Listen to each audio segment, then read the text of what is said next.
Biar coba seru sini Phoenix akan bahas apakah Uta akhirnya akan dimunculkan di manga langsung bersama ayahnya yaitu Shanks. Nah mari tanpa basa-basi lagi kita langsung saja wadaw. Stories, I'm a fool for your love.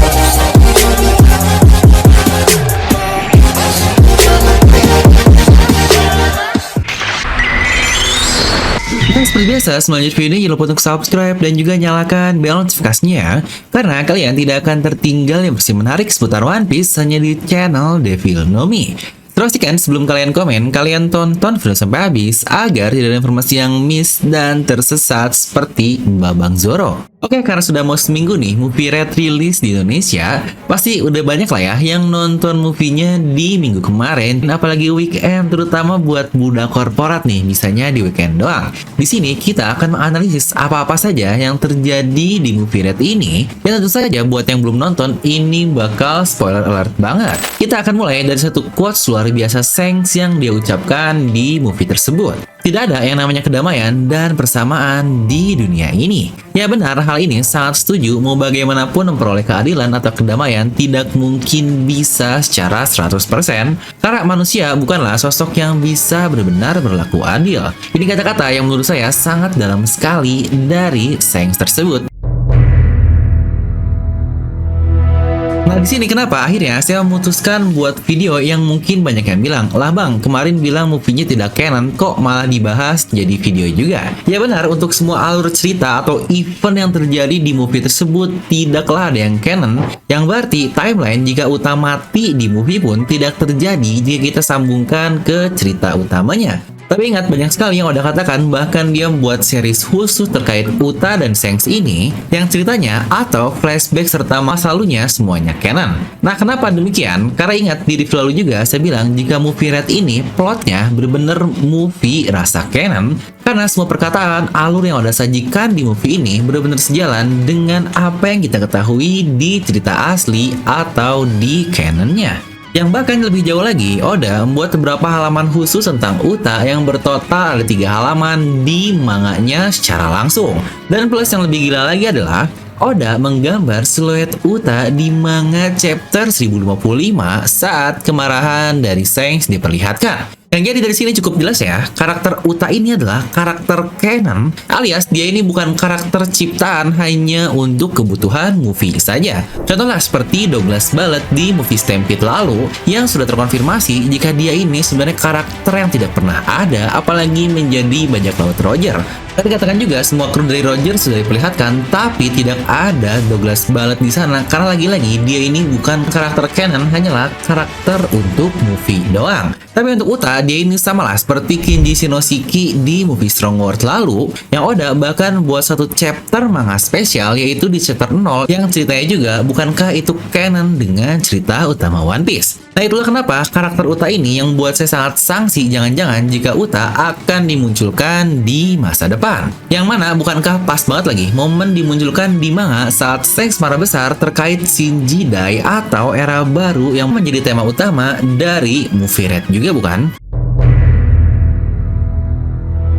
Nah, pertama kita akan mulai dari satu hal yang sangat menarik di movie dahulu, yaitu saat Koby dan Helme Po bertemu dengan Blueno. Di situ mereka berdebat sedikit karena yang satunya Chipper Paul dan yang satunya lagi adalah Foxy Sword. Dan mereka dikatakan memasalahkan daerah kekuasaan yang menurut saya ini sangat menarik sekali. Yang ternyata perseteruan di antara keduanya ini semakin jelas di dalam movie, dan masalahnya pun berhubungan dengan daerah kekuasaan yang entah nih daerah kekuasaan apa yang dimaksud oleh keduanya. Dan kenapa saya bisa bilang jika hal ini sebenarnya canon bukan cerita di movie-nya doang? Karena hal itu lagi-lagi tidak digunakan apa-apa dalam keseluruhan cerita movie Red ini, yang berarti informasi kita tentang Sword dan Chipper Paul yang dikatakan oleh mereka ini sangat baru sekali. Dan gak mungkin Oda menyebut hal yang seharusnya tidak perlu disebut seperti itu, yang akhirnya nggak akan disinggung sama sekali di kelanjutan ceritanya kan? Yang kemungkinan besar ini akan menjawab kenapa Sword dan Chipper Paul ini seperti saling berselisih, tapi bukan saling berselisih yang bunuh-bunuhan.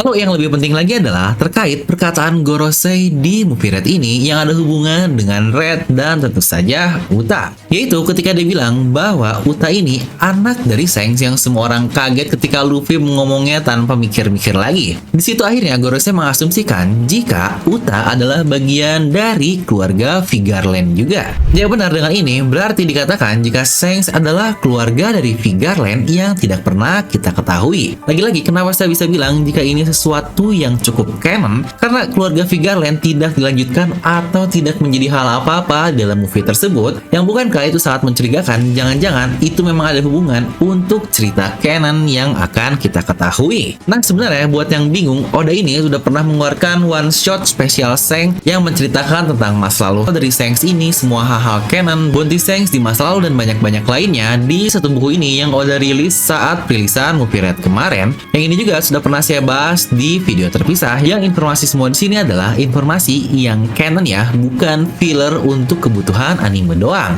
Lanjut terkait Vigarland Family ini, bukankah benar-benar seakan-akan jika Shanks adalah anak dari keluarga kerajaan, bukan hanya kerajaan tapi keluarga dari Tenryubito? Karena ingat, sebutan family ini identik dengan sebutan-sebutan keluarga dari bagian Tenryubito. Contohnya seperti Don Quixote Family, Miyosgar Family, dan yang lain-lain.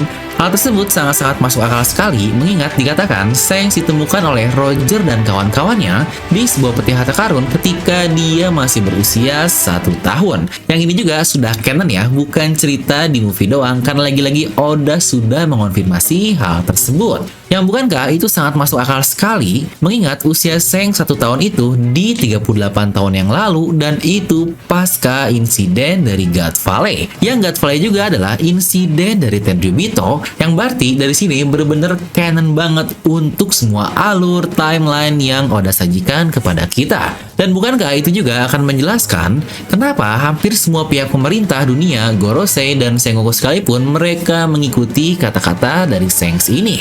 Bahkan Sengoku sampai berkata, jika itu kau, maka akan kami dengarkan. Yang jika itu kaunya, kenapa harus Shanks ini? Dan akhirnya dia menuruti kata-katanya. Yang sebenarnya teori tentang ini pun sudah banyak sekali berkeliaran yang saya pun pernah membuatnya di channel ini. Tapi banyak juga yang percaya jika Shanks dahulunya adalah anak dari Rox the Shebe. Yang sejujurnya fakta keduanya pun bisa saja jika digabungkan. Seperti contohnya jika Shanks ini anak dari Rox atau ayahnya adalah Rox dan ibunya adalah keluarga dari Vigarland. Maka bukankah kedua teori terpisah ini bisa menjadi satu hal yang sangat utuh? Nah terkait banyak juga yang bingung, lah bang, kenapa kok Roger bisa tiba-tiba ngasih nama Shanks, kan dia nemu di kotak harta karun doang? Yang ini juga sudah dijawab oleh Oda sendiri yang diberikan notes, katanya terdapat nama di kotak harta karun yang ditemukan Shanks tersebut, yang berarti ini memang sengaja jika Shanks disimpan di kotak harta karun tersebut. Yang ini case-nya bukankah mirip sekali seperti Uta di movie Red? Sebentar, bukankah kita merupakan seseorang yang lain jika kita membicarakan tentang Shanks, masa lalu kecilnya, dan insiden God Valley? Ya benar, dia adalah si badut bagi The Clown. Keduanya sudah bersama sejak lama sekali, dan fakta bahwa keduanya juga memiliki usia yang sama di 39 tahun pada saat ini. Jadi apakah dia ditemukan setelah Shanks, atau jangan-jangan dia juga bagi ini ada hubungan dengan insiden God Valley? Atau bahkan dia adalah bagian dari Tenryubito? Nah yang menarik adalah hal ini bisa dibilang jika Shanks ini sebenarnya adalah anak dari Goldie Roger juga bukan? Yang ini sama persis lah seperti Uta yang dikatakan anak dari Shanks tersebut. Yang walaupun anak angkat, tapi Shanks ini sudah menganggapnya seperti anak kandungnya. Yang case-nya bukankah ini akan sama seperti Roger yang menganggap Shanks sudah seperti anaknya juga? Nah dan jika kita kembali ke Uta yang karakter canon muncul di sebuah movie, sama seperti Shiki, akhirnya dia pun dimention sebagai bagian dari kru Rox di chapter 957 lalu. Yang terbukti jika Shiki ini karakter yang benar adanya, dan sangat mungkin dia akan dimunculkan atau bahkan setidaknya memberikan plot ke serial One Piece di masa depan. Bagaimana dengan Uta yang juga dimunculkan di manga? Apakah menurut kalian Uta ini akan dimunculkan juga di serial One Piece? Mengingat kematiannya di movie Red ini tidak ada hubungan dengan event di dunia One Piece kita. Coba tuliskan pendapat kalian ya. Nah lalu, karena kita juga sudah berada di hari-hari perilisan dari Movie Red, dan buat yang bingung, aduh pakai outfit apa ya buat nonton yang biar terkesan stylish dan keren abis. Kami dari Dynamers rilis outfit special edisi Movie Red. Yang tersedia terbatas banget, hanya ada 30 pieces saja. Lah bang, kenapa sih harus terbatas? Ya iya dong, masa kamu mau sih pakai outfit samaan di bioskop nanti kan? Aduh, malu banget. Nah dimana untuk tees-nya sendiri atau kaosnya adalah desain dari Uta yang menjadi highlight utama di movie nanti dengan harga di 156.000 saja.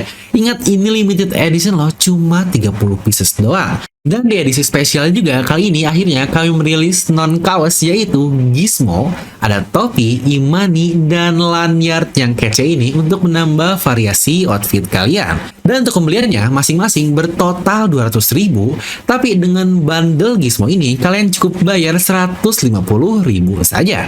Ingat lagi-lagi, ini cuma terbatas untuk 30 pembeli saja loh. Telat dapat, ya nggak akan produksi lagi, sayang sekali. Jadi sewa cepat, ya dapat. Pembelian hanya bisa dilakukan melalui Tokopedia. Dan produknya sudah ada di Tokopedia dengan klik link yang ada di deskripsi video ya. Ingat, sewa cepat, dia yang dapat. Semoga kurirnya buat lebih Kuma ya, biar terreport langsung sampai. Nah, jadi itu untuk video kali ini. Kalian bisa langsung tuliskan pendapat kalian di kolom komentar di bawah. Dan seperti biasa, semoga kalian terhibur dengan video ini. Like aja kalian suka, dislike aja kalau suka. Jangan lupa untuk subscribe dan juga share ke teman kalian. Gue Tifel pamit, and I'll see you guys next time.